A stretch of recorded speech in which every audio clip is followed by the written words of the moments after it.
Ito na. Ito na na matagal-tagal natin pinagpaplanuhan, ito 50th.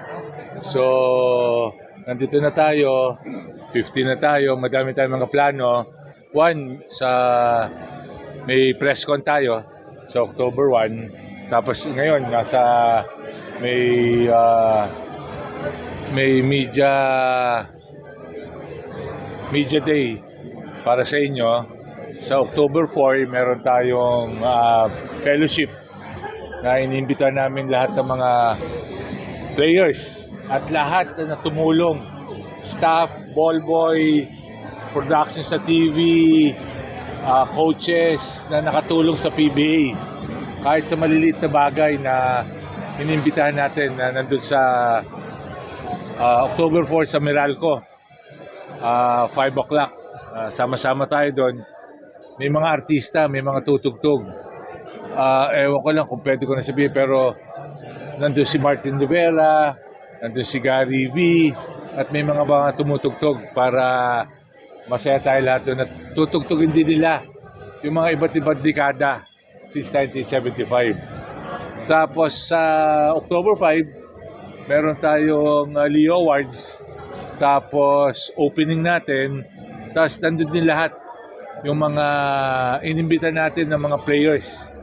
Ex-PBA players, inimbitahan natin MPBL, lahat. Inimbitahan natin si Senator Pacquiao kasi naglaro, si Kenneth.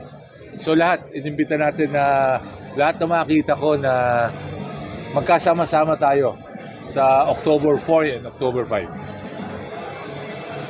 Kung may first game na ba? May first game na. Ang first game natin, ilalabas ko sa press con.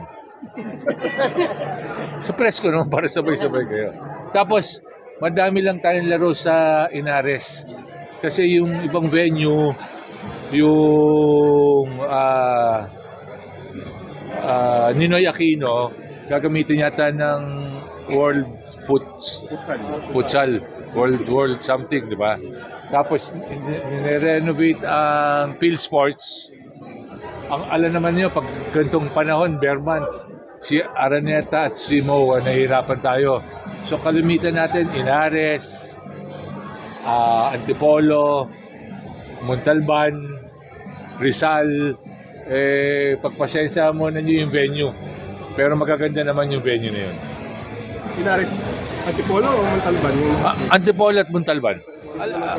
Alam mo, madami nag-confirm. Tapos bigong last minute, hindi ako pwede. Pero sabi ko, kung hindi kayo pwede sa dalawang araw, kahit sa October 5, alam ko meron ng mga 100. Alam mo na pagdating sa, kaya ayoko magsabi ng pangalan. Sigurado na sa, katulad, atoy ko, Alang Kaidik, mga sigurado po, hindi natin alam eh. So ayoko na magbigay ng ibang pangalan, pero lahat inimbitahan natin at inimbitahan naman nyo eh. Diba, na tulungan nyo kami na mag-imbita pa rin sa mga, hindi lang sa mga players, sa mga tumulong din sa PBA na makarating tayo sa 50th. Kamilan niyo na-expect nyo na darating for both days? Kasi noong una mas madami October 4. Sinabi ko mas kailangan ko kayo sa October 5. So tinitingnan ko mga more than 100 sa October 5. Sana kasi noong una bilang ko 200 eh. Biglang nagbabago-bago sila eh. May mga manggagaling abroad? May isa hindi ako sigurado. Nakausap ko yung mga nasa abroad. Yung iba hindi talaga makakapunta. Yung iba December po sila pupunta. So sabi ko, sige, kung paano, kaya ayoko magsabi, baka hindi dumating, nakakaya din sa tao. Mga imports, meron ba? Sinabihan kami imports, gusto din pumunta, 3 yun, hindi ko din alam pero pinapakonfirm ko rin kay Hazel kung sino mga pwede, sino pupunta. Sagot ba ng liga? Hindi. Basta, may arrangement kami ng konti. Pero yung mga imports, hindi. Nabanggit kasi na mahaba-haba yung season natin eh. Ano lang, explain lang. Mahaba kasi meron tayong dalawang FIBA window, tapos nandito yung Asian Games. Yung Asian Games, pare ano eh, halos mga 40 days tayo mawawala. So gumagawa kami ng, mapapag-usapan namin yung board kung makakagawa ng mini tournament. 40 days kasi yung second window, yung August, may window. After ng ilang araw, Asian Games na. Eh gusto ni Coach Tim, kausap ko, mga 10 days before. So, pasimula doon sa window na 10 days na bibigay namin, tapos maglalaro yata sa Australia at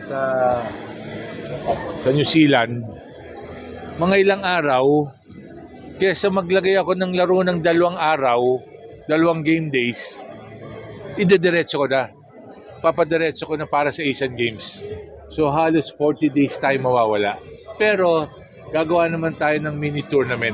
Kailangan makagawa ng mini tournament at sana may makapunta sa ating mga guest team. Ang gusto namang guest team, itong All Filipino. 2 team na gusto sumali. Sabi ko naman hindi pwede. Halimbawa kayo mag-champion, All Filipino yung ano natin. So pinipilit natin dun sa window na 40 days. 40 days tayo na nakahinto. So, yung sa scheduling, ano yun, off-season yun ng between conference. Mangyayari na nga, yun yung pahinga eh. So, pero yun ang pinag-uusapan namin na board. Kasi pag inilagay ko sa una, okay naman kasi nandun pa imports. Pag nilagay namin sa bandang huli, madadagdaga pa yung sweldo ng import. So, pinag-aaralan pa namin. Wala pang final doon sa conference na yun. Pero kung nilili tournament mo, yung mga teams na mawawala ng mga... Lahat yun. Lahat ng teams maglalaro. Parang ginawa na natin yan eh. Yung wala ang mga Hinebra noon, di ba? On tour. So, ganun gagawin natin. Na tingnan namin kung malalagyan namin, pero hindi pa nga ako malalagyan namin ng prize money para mas maganda.